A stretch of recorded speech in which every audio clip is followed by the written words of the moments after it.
Hi guys. स्वागत है आप सभी का टारगेट फॉर आईक्यू में। देखिएगा, जब भारत आज़ाद हुआ था तब भारत के जो राज्य हैं वो राज्य और केंद्र शासित राज्यों में विभाजित नहीं थे। तब भारत के राज्यों को चार कैटेगरी में डिवाइड किया गया था ब्रिटिशर्स द्वारा, जिसमें ए बी सी और डी। और तब भारत के जो प्रांत कहलाते थे यानी प्रोविंस, उनको जो है बोला जाता था।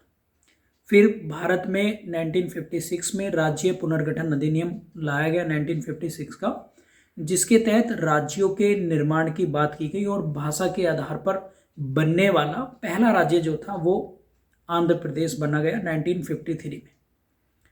और आज हम लोग जो बात कर रहे हैं वो है आर्टिकल 1 से लेकर 4 तक हम लोग पढ़ेंगे इंडियन कॉन्स्टिट्यूशन को।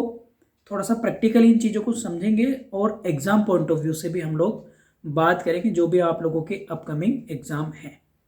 भारत के संविधान में वर्तमान में टोटल 22 पार्ट हैं और 395 आर्टिकल हैं। हालांकि अमेंडमेंट होकर ये ज़्यादा हो भी गए हैं। और 12 शेड्यूल हैं यानी 12 अनुसूचियां हैं। और पार्ट फर्स्ट जो बात करता है वो भारत के राज्य की और संघ क्षेत्र की बात करता है भारत के। अगर हम पार्ट फर्स्ट में देखें, आर्टिकल फर्स्ट ये कहता है कि भारत जो होगा, इंडियन कॉन्स्टिट्यूशन का जो आर्टिकल फर्स्ट है वो कहता है इंडिया दैट इज भारत, यानी भारत अर्थात इंडिया, यानी राज्यों का संघ, यानी name and territory of the union.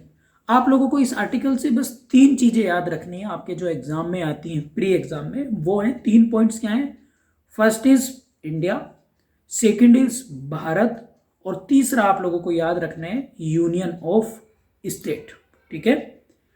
हालांकि भारत में फेडरल थोड़ा सा किताबी अगर कॉन्स्टिट्यूशनली देखा जाए तो वो है, लेकिन पूरी तरीके से यूनियन है। और ये चीज़ें हमें देखने को मिलती हैं प्रेम्बल्स ऑफ इंडियन कॉन्स्टिट्यूशन में। आर्टिकल 2 की बात भी ये है कि भारत में आर्टिकल 2 अगर बात करता है तो वो करता है जितने भी नए राज्य हैं उनका एडमिशन यानी प्रवेश और उनके इस्टेब्लिशमेंट की बात करता है आर्टिकल 2। मान लीजिएगा भारत कोई पाकिस्तान का या कोई नेपाल का या बांग्लादेश का कोई हिस्सा भारत में एंटर कराना चाहता है तो आर्टिकल 2 ये जो है पावर देता है किसको? पार्लियामेंट को। और ये कंडीशन के आधार पर होगा, क्योंकि आर्टिकल 2 में साफ साफ मेंशन है कि भारत की संसद समाहित कर सकती है किसी स्टेट को, पर्टिकुलरली ऐड ऑन कर सकती है भारत में और उसकी स्थापना कर सकती है, इस्टेब्लिशमेंट कर सकती है।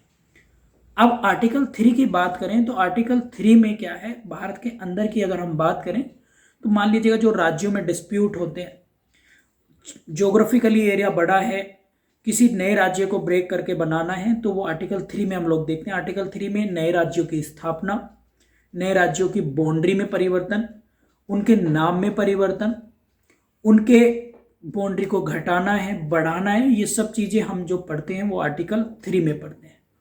आर्टिकल 2 और 3 में बस ये डिफरेंट है, आप लोगों को याद रखना है। 2 बड़े मेजर डिफरेंट है। एक तो आर्टिकल 2 घोषणा की बात करता है कि आर्टिकल 2 के तहत नए नामों की मतलब नए राज्यों का प्रवेश होगा और उनकी स्थापना होगी। आर्टिकल 3 में इनकी प्रोसीडिंग को बताया गया है।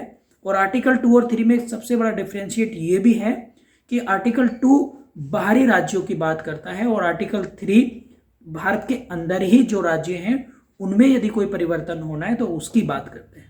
ये बड़े मैं प्रैक्टिकली आप लोगों को बता रहा हूँ, थोड़ा सा किताबी ज्ञान से अलग, ताकि ये कॉन्सेप्ट आप लोगों को समझ में आ जाए। आर्टिकल 4 बात करता है भारत का संविधान का कि जो प्रक्रिया 2 और 3 में हुई, जो बातें 2 और 3 में हैं, जो संशोधन हुए, जो चेंजेस हुए, वो आर्टिकल 368 यानी संविधान संशोधन जब हम लोग पढ़ते हैं आर्टिकल 368 में, उसके तहत नहीं माने जाएंगे। क्लियर है आप सभी को? उसके तहत क्या है? नहीं माने जाएंगे। क्लियर है? क्योंकि अगर आप लोगों को प्रैक्टिकली देखना है तो मैं बता दूं आप लोगों को इसका उल्टा, कि जब भारत से बांग्ला कॉन्स्टिट्यूशन अमेंडमेंट नंबर 100 अगर हम पढ़ते हैं, जब भारत से बांग्लादेश के साथ जो जमीन है उसका लेन देन हुआ तो वहां पर संशोधन करना पड़ा। क्यों? क्योंकि नए राज्य की कोई स्थापना नहीं होती, कोई सीमा में परिवर्तन नहीं हुआ था। ठीक है। अगर नए राज्य का स्थापना इस्टेब्लिशमेंट या एंटर होता या कोई नाम चेंज होता, सीमा में परिवर्तन होता, तब क्या होता, तब हम आर्टिकल 368 के तहत अमेंडमेंट नहीं करते, फिर हम प्रक्रिया अपनाते आर्टिकल 2 और 3 की। अब जो ये प्रक्रिया हुई है, ये अमेंडमेंट इसलिए करना पड़ा क्योंकि भूमि के कुछ पार्ट्स को बांग्लादेश को देना पड़ा और कुछ पार्ट्स को भारत में बांग्लादेश का लेना पड़ा। यानी कुछ ऐसे ज्योग्राफिकल एरियाज थे जो भारत के अंदर बांग्लादेश के थे और बांग्लादेश के अंदर भारत के थे, ठीक है। तो इसलिए अमेंडमेंट ये करना पड़ा था। तो ये था आर्टिकल 1 से लेकर 4 तक इंडियन कॉन्स्टिट्यूशंस का पार्ट 1। और इसमें नए राज्य अगर हम बात करें, आर्टिकल 1 में ये भी बात कह रखी है कि भाई भारत में जो राज्य होंगे अब 2 तरह से होंगे। क्योंकि मैं आप लोगों को जब ये लेक्चर स्टार्ट करा था, मैंने बताया था कि भारत जब आज़ाद हुआ था तब प्रोविंस में बटा था, यानी प्रांतों में भारत बटा था। लेकिन अब राज्य पुनर्गठन अधिनियम के बाद और आर्टिकल 1 भी ये कहता है कि अब या तो राज्य होंगे या केंद्र शासित प्रदेश होंगे, या तो स्टेट होंगे या यूनियन टेरिटरी होंगी। और भारत में वर्तमान में 28 राज्य, 28 राज्य हैं और 8 यूनियन टेरिटरी हैं। 28 राज्यों में आप लोगों को याद रखना है, जैसे एक तो सबसे पहले भाषाई आधार पर कौन सा बना, आंध्र प्रदेश बना था, और 2 जून 2014 को बना था तेलंगाना।